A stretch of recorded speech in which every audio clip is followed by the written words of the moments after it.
میرے عزیز دوستو، چند دن پہلے وادی بلان میں ٹرین کو ہوسٹیج بنایا گیا، جس میں تقریباً 437 مسافر کے موجود ہونے کی اطلاع تھی۔ اب یہ ڈرامہ ختم ہو چکا ہے، جس میں 33 کے قریب علیحدگی پسند کہہ سکتے ہیں، دہشت گرد کہہ سکتے ہیں، اور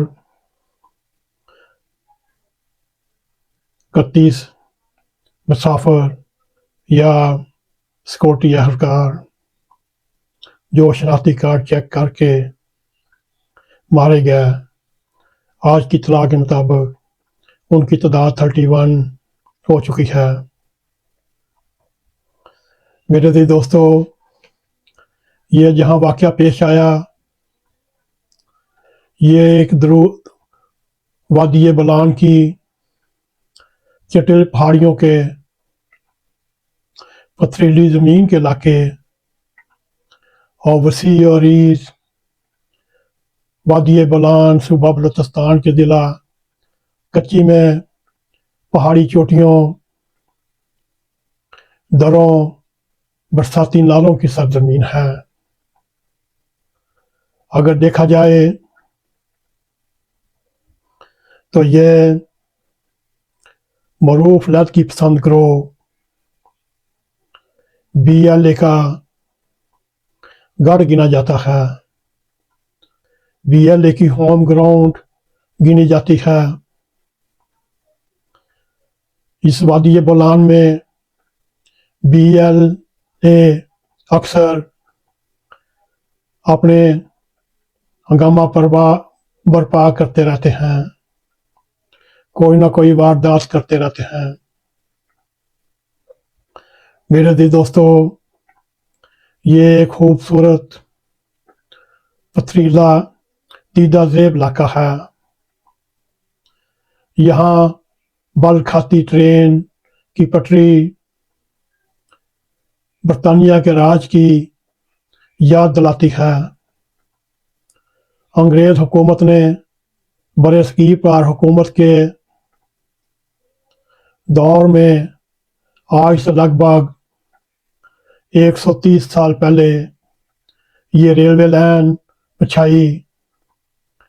اس دور میں پہاڑوں کو کاٹ کر وادی بلان کے اس علاقے میں ٹرین کو راستہ دینے کے لیے تقریباً 17 سرنگیں بنائی، اور انہی میں ایک سرنگ نمبر 8 کے قریب پنیر اسٹیشن کے لگ بھگ 2.5 کلومیٹر دور دادر کے علاقے میں گزشتہ منگل کے روز علیحدگی پسند یا شدت پسند کہہ سکتے ہیں، یا دہشت گرد کہہ سکتے ہیں، آپ اس کو کوئی بھی نام دے سکتے ہیں، نے کوئٹہ سے پشاور جانے والی جعفر ایکسپریس کو ریلوے لائن پر دھماکہ کر کے اس کو روکا اور اس پر فائرنگ کی۔ اس کے بعد ریلوے گاڑی کی بوگیوں میں سوار ہو کر جتنے بھی مسافر موجود تھے ان سب کو ہوسٹیج بنا لیا۔ میرے عزیز دوستو، اگر پاکستان ریلوے کے ترجمان کے مطابق اس وقت 400 سے لے کر 437 مسافر سوار تھے۔ میرے عزیز دوستو، اگر دیکھا جائے چند مسافر وہاں سے لگ بھگ 2 کلومیٹر دور دوڑتے پیدل چلنے کے بعد ایک محفوظ مقام پر پہنچے۔ جب انہوں نے وہاں سیکورٹی داروں کی چیک پوسٹ دیکھی، ان کے پاس جا کر بتایا کہ ٹرین کے ساتھ یہ واقعہ ہو چکا ہے۔ تو انہوں نے کہا اب آپ محفوظ ہیں۔ اس جہاں ریلوے کا واقعہ ہوا، ٹرین کو ہوسٹیج بنایا گیا، وہاں سے کم سے کم 20-25 کلومیٹر دور پختہ سڑک ہے، بیچ میں کھائیاں ہیں، درے ہیں، برساتی نالے ہیں، کوئی رابطے کی جگہ نہیں، مگر یہاں بھی جو مسافر بچ کر بھاگے وہ قسمت کو داد دیتے ہیں۔ اس سے قبل منگل کی رات 80 کے قریب خواتین، بچے، بزرگ افراد کو ان ٹرین پر قبضہ کرنے والے دہشت گرد بھی کہہ سکتے ہیں، لڑکی پسند بھی کہہ سکتے ہیں، انہوں نے ان کو رہا کیا یا سیکورٹی داروں والوں نے چھڑوا لیا میرے عزیز دوستو، اور انہیں کہا یہ علاقہ چھوڑ کر چلے جائیں۔ میرے عزیز دوستو، اگر اس کا محل وقوع دیکھا جائے، اس مقام سے کئی کلومیٹر کے فاصلے پر دور دور واقع چھوٹی چھوٹی وادیاں ہیں اور حد نکاح پتھریلے میدان۔ اگر آپ ہائی وے کی جانب سے اس اسٹیشن کی طرف جانا چاہیں تو گاڑی کے ذریعے وہاں پہنچنا آپ کے لیے مشکل ہے۔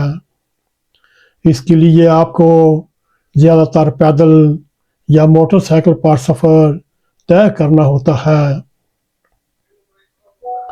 میرے عزیز دوستو، اس سے پہلے وہاں پہنچنے والے مسافروں کو ریلوے نے ایک مال گاڑی کے ذریعے مچھ ریلوے اسٹیشن تک پہنچایا۔ میرے عزیز دوستو، مچھ شہر میں یہ ریلوے اسٹیشن پانیر سے لگ بھگ 50-60 کلو کے فاصلے پر ہے۔ یہ نسبتاً بڑا ریلوے اسٹیشن ہے، یہاں زیادہ سہولتیں ہیں۔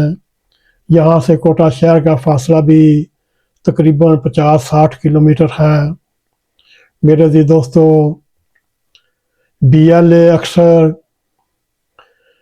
بلوچستان کے مختلف شہروں پر حملہ کرتے رہتے ہیں۔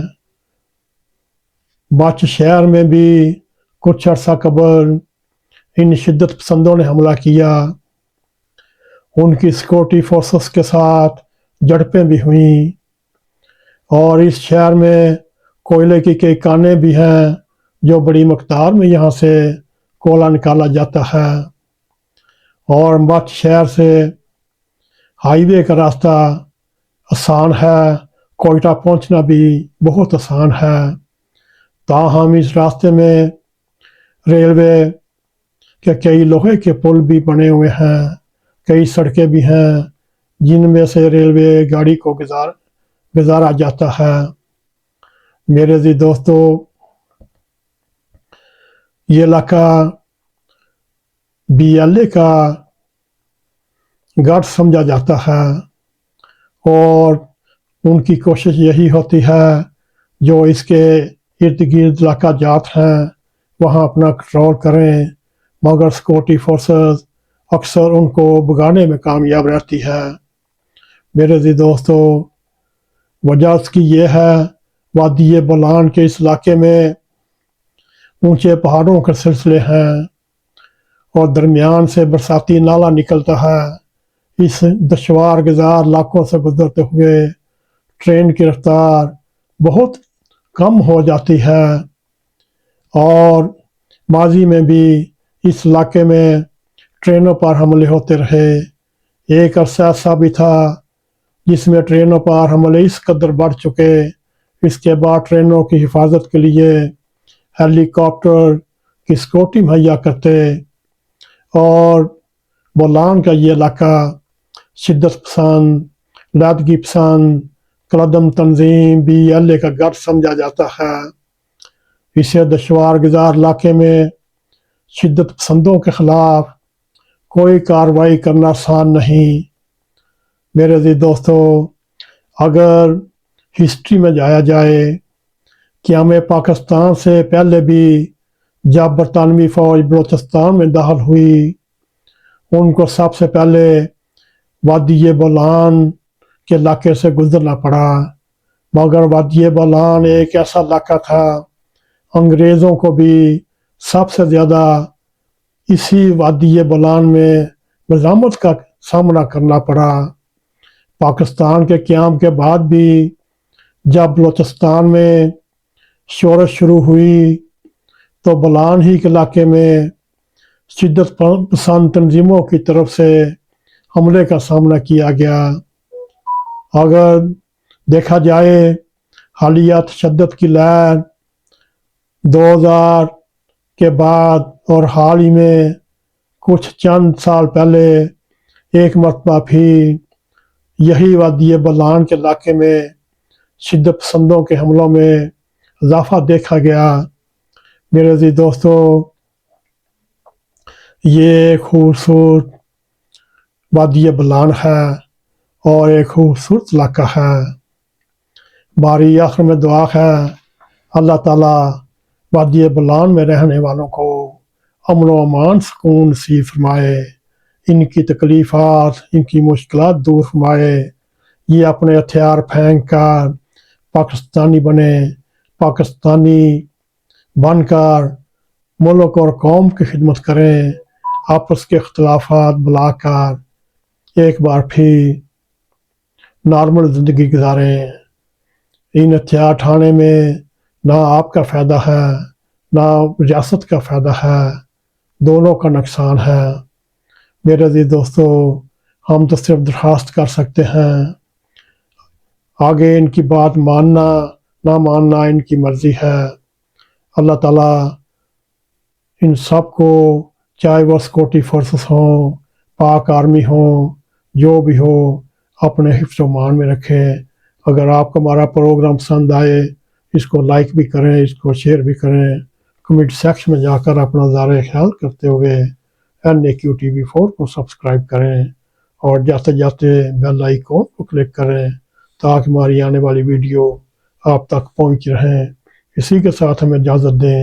السلام علیکم ورحمۃ اللہ وبرکاتہ۔